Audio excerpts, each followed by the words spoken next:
Birmingham City, they're now level on points with top of the table Wrexham, but they do have that all-important one game in hand. They've spent a lot of money over the summer, about 30 million to be exact, so they should be walking the league. They've won 5, drawn 1 of their first 6 games so far, but how have they been able to do it? Well, to help me out with that, as usual, I'm joined by a bloke on Twitter, Tom Williams. Thanks for joining me, Tom. Yeah, I'm great, mate. How are you? Very good. We've actually got an addition. It's not just me and you. No, it's not. We've actually got Jack Ward podcast to my left. Yes, very good, mate. Very lucky to have you indeed. So all three of us, least of all me, will be breaking down this Birmingham tactical system and how they've been doing it this season. So lads, we're fresh off the back of the 2-0 win over Rotherham on the weekend. Before that, Birmingham 3-1 win over Wrexham as well. It's going quite nicely at the moment. Who wants to take the first point, Jack? Do you want to go in? What do you notice about this Birmingham team that kind of stands out to you at the moment? I think the biggest thing is purposeful control. I think sometimes the first thing you've got to do is look at the general identity in the style. I think at the moment we're seeing a lot of control. It's something that Chris Davies has been very, very open about. He worked at Swansea, worked at Celtic with Brendan Rodgers, and of course recently at Tottenham with Ange Postecoglou. So we're looking at a manager here that's worked under managers that tend to like the ball, but the key word in the phrase is purposeful control. It's about what you do with the ball. Having the ball is fine, but what you do with it is just as important. You look at their possession numbers, they're averaging 66.3 compared to opposition's 33.7, so they're dominating the ball comfortably. But importantly, the stat when you look at the possession and you look at the control is the goals they're scoring, and they're scoring goals. They're top for goals per 90 in League One. So we're looking at a team there that aren't just dominating and passing far more than the opposition. We'll delve into, and Tom will delve into, along with all of us, the way that they're doing it in a more tactical level with the players and the positioning. But the key aspect of this Birmingham side at the moment is they want the ball and they want to do it effectively. Yeah, we're fresh off the back of Wrexham, who are well known for not having the ball very often in their games, but being very effective when they do have it. And if you want to watch our breakdown of Wrexham a couple of weeks back, you can check that out on the channel as well. Tom, any first kind of glances? And yes, Birmingham like the ball. They've just beaten Rotherham. What did you make of them then? Yeah, to build on what Jack was saying about the possession with a purpose, a lot of it is the control, is the fact that they compress the team in their own half. So I know we've got them set up across a whole pitch, but if we actually looked at how Birmingham's set up, most of the time they have the possession in the opposition half. So just bear with me while I move everyone up the pitch. But it is a 43 on paper, and we'll get into why it's more like a three at the back in a moment, really. But you'll often see them taking up almost this kind of shape. It's a bit rough at the minute, but the point is that they're in the opposition half, so it's not just a lot of teams will have deep circulation of the ball. They'll keep possession whilst having it in their own half, and they'll dominate possession statistics, but they're not dominating the opposition. But what Birmingham do is they compress a side into their own half, make it so hard to get out, and they keep the ball in high risk areas. And I think the one of the key ways of doing that they do is Gardner Hickman, he's been moved to right back. He's played in the centre as well this season, but he holds the width really high on the right. Hansen holds the width on the left, and so this back four shifts to become a back three. Clara is on the right. In the Rotherham game, it was Ben Davies in the middle, but it's been Bielik as well.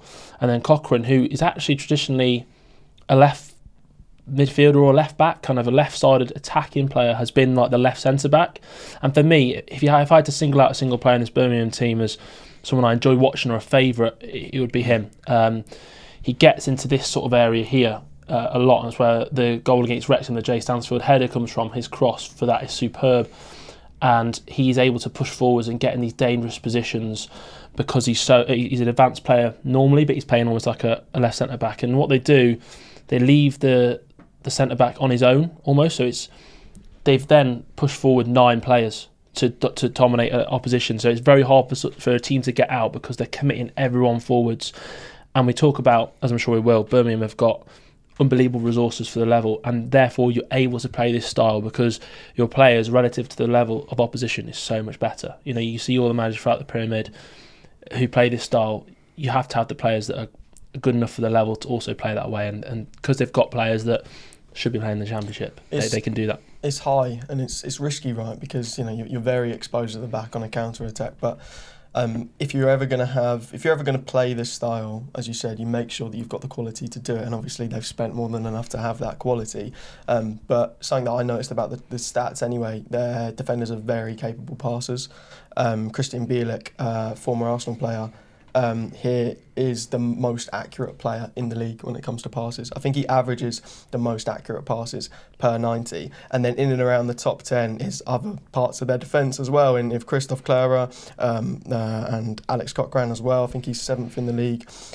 So yeah, you're playing a very high style, and you obviously, Klara is someone that really impressed me with like passes in behind, linking up with the build-up. And I look at it and I watch, I'm like, they are so exposed at the back, and it's dangerous. But as you said, when you have 8-9 players overloading the opposition's defence, it's hard enough for the team to even get out of their own half when they do win the ball back. Yeah, I think I'll come back to what Tom said as well with Cochran on this side here. This is a really hybrid role. I think it's something that he's second for chances created in this Birmingham side. He's playing as a left-sided centre-back, which I think says everything about what Chris Davies wants from his players. He wants players to take risks. He wants players to get in those dangerous areas. And he can invert, but like I said, he can also play, and like Tom said, he can also play out wide and play as more, double up on that left-hand side with the width. But then again, he's coming in there to then play as a centre-back too. That's complex top-level stuff, and we're talking about a League One side that are doing things that top elite managers are doing or trying to do in the Premier League and top level sport, and we're seeing it in League One, which says again a lot about the quality in this Birmingham side, but also about the quality of the coach and the trust he has in the players, because you cannot do that if you don't believe you've got the quality in that side to do it. Another player, Williamson, in this position here, and I say he's in this position, he's not really this position, he's fluid, he's in here, and he's operating in sort of zone 14 a lot of the time, but he can float into those outside zones.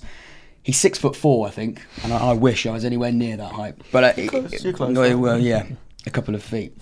But we're looking at a player there that is technically brilliant, and the physicality is also just as good. And in a side where you're trying to play a very, very expansive brand of football, where you want to have a lot of the ball, where you want to do the technical stuff brilliantly, having a physical outlet is just as important. Similar to having Lyndon Dykes in that position there. So they've got two players there that are big boys. And what that does also is, we saw Lyndon Dykes in the game against Rotherham, he dropped deep. In fact, for the goal, he played a pass out sort of deeper, and then, of course, it was a fantastic strike in the end. Jay Stanfield laid it off. But it comes from a really, really good piece of movement there when Lyndon Dykes drops in, plays off the ball, because he then finds the ring, but he's a very physical presence back to goal. He can do that. But Williamson, again, is someone that is also able to do that. He's technically brilliant. He can find the areas where he'll win everything. He's a duel winner. And in games where you are under the cosh, you worry about sort of how they are sometimes exposed. Having somebody who can win a duel, win in the air, break up play, but also be just as good technically to help going forward. I think that is a really, really... they spent around about €4 million on it. It was a hefty fee. But if you can take away the fee for the level, we're talking about a player there that offers a real blend of physical attribute and also the key technical attributes to playing a Chris Davies side. Pocket change for Birmingham, that, isn't it? 4 million compared to Jay Stansfield. But yeah, it's a cheap buy. Yeah. No, absolutely. Williamson, it was him that assisted Jay Stansfield on the weekend with that ball in behind. But, I promise I will only say it a couple more times. But it's the fact that they are pressing so high that he's allowed to shift between the teams. They have different players taking up those wide positions. And he's been very, very influential so far. Touches everywhere. If you look at his touch map, he is absolutely everywhere. He's picking up the ball here, he's touching the ball over here, he's touching the ball here. He wants to get on the ball, but be involved in lots of different areas.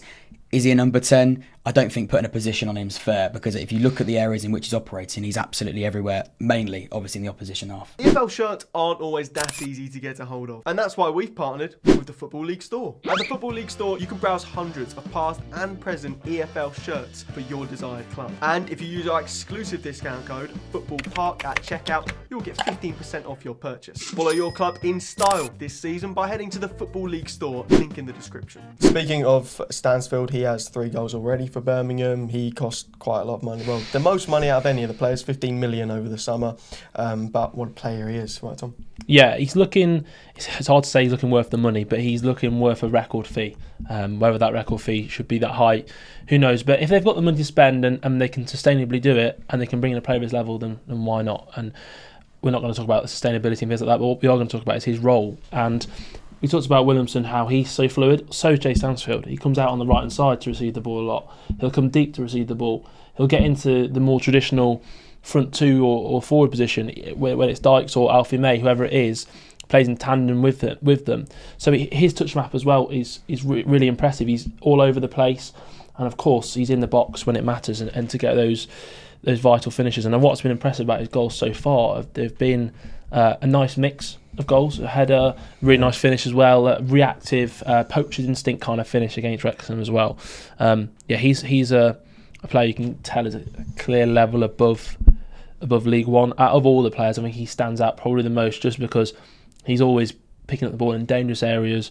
Defenders can't really get near him. And I know we spoke about Williamson, and I'm really glad we have. It's just his physicality, but Jay Stansfield has got a nice bit of physicality about him as well. He's not like a super well-built player, but he's strong. He can hold his own, and he's quick as well over a short distance. So a really complete player, he looks like. And for me, 3 goals already.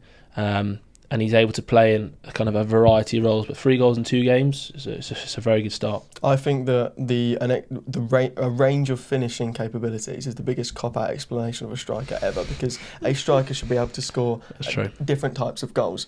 But that is exactly what Jay Stansfield has done so far this season. It's a header, it's a shot poaching in a good moment in the box, and it's a outrageous chip for the goal against Rotherham as well. He's 21. You say that he looks way above the quality for League One, but it could be, and this is the not a very good phrase to use, but the word stat pad, the phrase stat pad, right? Is dropping down into a division like this, do you think that's good for his development, to get that confidence, to build it, to play with a high quality team? I mean, the aim is that he won't be playing in League One for much longer. I think that's the aim. I think when he came in, he has dropped down a league, and I think at the pre-season he was in and around that Fulham 11.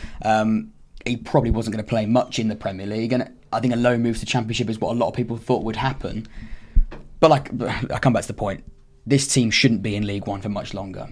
You carry on playing like this, they're going to be in the Championship, and they've got a squad that, I'm looking at the current Championship, they've got a squad here that probably would be playing in the middle of the Championship, and you'd like to think that next season they're going to be playing a similar brand of football with even better players in a really, really competitive Championship season. So you're dropping down a league, maybe on the eye at first doesn't seem the most ambitious move for a player that is this good, but he knew Birmingham before from last season.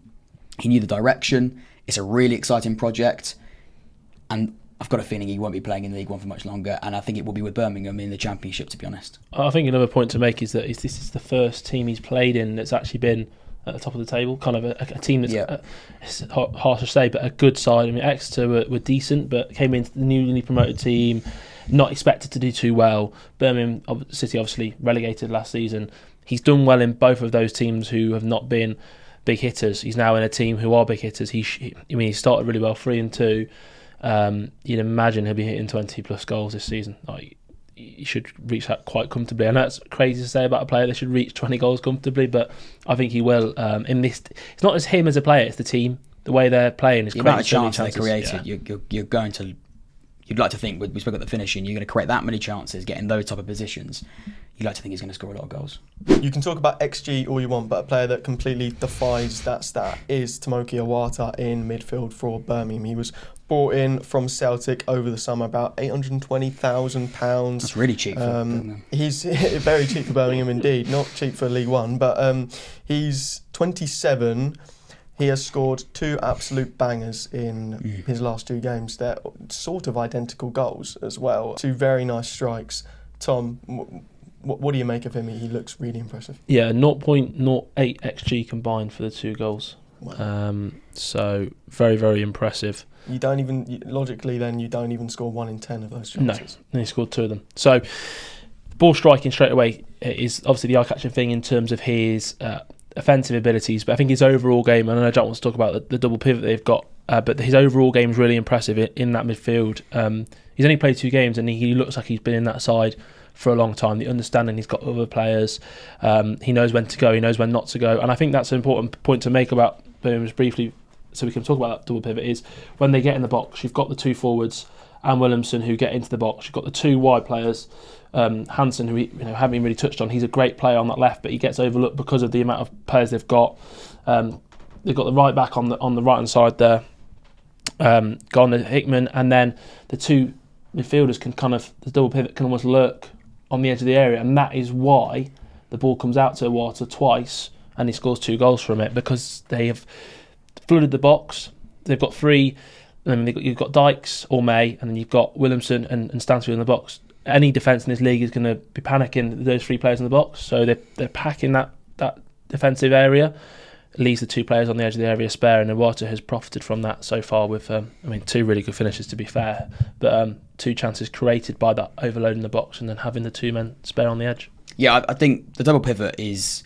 We don't see it a lot. I don't think we see it anymore. A lot of the time now, when we're looking at 4-3-3s and 4-2-3-1s, we're looking at a single 6 and 2 8s. We're looking at some now, it's crazy, we're looking at 6 and 2 10s a lot of the time. So we're looking at very, very different midfield combinations. The double pivot is something that we're not seeing a lot, or as much as we're used to. This isn't really a traditional double pivot. We're looking at 2 of the most technical players I think I've seen at this level in a very, very long time in Pike and Iwata. We're looking at 2 players there that are just sublime on the ball. And if you're going to play in that system, having 2 players, because they want to overload central areas as well as the wide areas, they want to, if you're going to play with 600 plus passes in a single game, you want the good players in the middle of the park to transition the ball from back to front, pick it off the defenders that are just as comfortable. Can you put it out wider? Like Tom said, can you get it into the box to create chances for the overload they've got in that area too? If you try and draw a line, if you look at the average positions, and sometimes they can be misleading, they're always together. So even if he comes this side, they're always together. You can draw a really nice vertical line between the 2 of them. There's always a line. They're always trying to be in touch with each other. And the reason for that is because, 1, it always creates a passing option to each other. And the second thing is, it also allows them a little bit of screening in front of that back 3 with that protection. But I also... What I think is really interesting, I know we've spoken about how high this team plays. Double pivot is ridiculously high. And the reason for that is because they are so good on the ball that they believe and trust their abilities that when they do get the ball, they can create a chance straight away from it. But I think it's so interesting. Chris Davies said in an interview recently that he was a midfielder himself, and he is fascinated by the way that midfielders and the way that he can develop midfielders. And you can see that this is a really unique partnership between 2 players that maybe aren't ball winners. And a lot of the time you go, okay, where's our physical presence? You want someone in that position that can be the physical presence. You probably put Williamson in there normally, because you've got someone with a bit of height in the central area in that midfield. But that isn't the way they want to play. They want to play with the most technical footballer in the middle, or the 2 most technical footballers in the middle, and then they know that when they get hold of the ball, then they're a dangerous threat with it. I think it's really interesting. And again, comes back down to bravery, trust, and I mean, at this level, it's unheard of. But when you've got the quality of those players, it's possible. Briefly on the 2 there, we spoke about Iwata, but Seung-ho Pike came through at Barcelona, so that's kind of the level of quality he's got. He's an extensive background at Barcelona's youth side, so you talk about technical quality, those 2, loads of it. How old is Pike as well? He is 27 as well, so both in their prime, which again lends itself to, they've got a really nice mix, but mainly players in their prime years, and it's really impressive. And obviously you could talk about how the team's having resources and they've been able to bring all these players in, but still some really excellent coaching from Chris Davies to put it all together on the pitch. Well, there's you can have the team that spends a lot of money, but it's about spending that money wisely. And if you are going to spend the money that Birmingham have spent, it better be well spent. It better be useful, and it better be well thought with a clear plan behind it. And that is exactly what it pretty much seems like. I feel like we're coming to the end of the breakdown, and I usually ask, do you think this team can go up this season? Of course, Birmingham will go up this season, quite usually. But I mean, is there any other points you want to make about this Chris Davies side, Jack? Not really. Can I give you a weakness? Yeah, definitely give us a weakness. I'm not totally sold on the goalkeeper.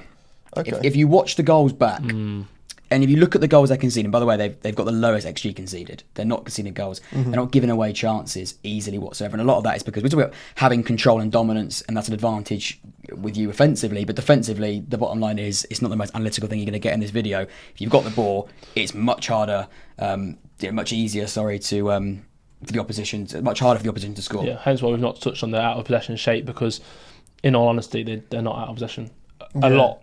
No, they have the highest possession in the league. Exactly. Yeah, so for the opposition to get hold of the ball is the first thing. Then to score is even harder. But Peacock, Farron and Gar, if you look at the goals back and the goals they're conceding, for me, that's probably where they're struggling a little bit. He's clearly somebody who's being asked to play a role which is obviously on the board. He's part of build-up. He's basically the fourth centre-back when they're playing a back three. So he's going to play in that position. As a shot stopper and some of the goals he's conceding, I'm not a goalkeeper myself. I'm not a very good one. But I think if we're going to have to highlight a weakness at the moment, the goals that are being conceded, a lot of them for me could have been dealt better by the goalkeeper. That will come with time, and he's not conceding many shots. The problem is when he is conceding shots, I think some of them are ones that he could do better with. Any other weaknesses in this Birmingham side, Tom? Well, I just agree with that because they've only kept one clean sheet so far. And with the lowest XG conceded, they kept one clean sheet. And that was the most recent game against Rotherham, and they have the most possession, so the chances being conceded on, there's not a great deal of them. You look at the Wrexham game, of course they have the quality to get back into that, but they're 1-0 down quite early. And is it a mistake from the goalkeeper? He punches it, he looks quite weak. It's harsh for us to criticise because obviously, like we said, we're not goalkeepers and he's playing at a very high level, but the ball is put on top of him. And so how many teams will look at that? Set pieces are going to be a lot of teams' best chances against Birmingham. Let's put it on top of the goalkeeper and let's see what happens. And that delivery was really good, but he kind of didn't deal with it at all. And Peacock Farrell is a keeper that I think for a long time has been praised for being on the ball, but it's almost been a bit like you said, it'll come with time and he'll get stronger. But he's now 27, should be entering his prime years as a player. You do wonder if he's maybe a little bit lightweight for the level in terms of, like we said, you can put Wrexham had a man on him, and whether that was a tactical thing on the set piece, they should have had a blocker stopping him. O'Connell being on Peacock Farrell from the corner, maybe that should have happened, but at the same time, he wasn't strong enough to deal with that, and maybe a slight weakness for them. We're clutching at straws, I must say. Yeah, because they're not going to concede that many chances to. And they've played phenomenal football. Yeah. But if you look, with the number of chances that they're conceding being very low, there will be a time in games where teams will try and find different ways of hurting them, and I think set pieces is one of them. And even a side like Rotherham, if you look to how can Rotherham, coached by Steve Evans, hurt a Birmingham side? It's going to be quite direct. It's going to be stick it on the goalkeeper, get the ball in dangerous areas, and push it into space in those positions. Obviously, they didn't concede. It was a very, very good performance, and the clean sheet was there, and the first one of the season. But if other teams are highlighting a weakness, there isn't many in this Birmingham side. But I have got a few concerns, and that might come with time. I imagine that will come with time. And just to back up statistically, he's the fourth lowest for goals prevented. So basically based on the XGs faced and the amount of goals he conceded, only 3 keepers have actually conceded more goals than they were expected to save. So again, just to back it up, there are stats that do show that perhaps he has been slightly underperforming, especially when you consider they're joint top, they've got the game in hand, but he's in the bottom 4 for shots stopping basically in the league.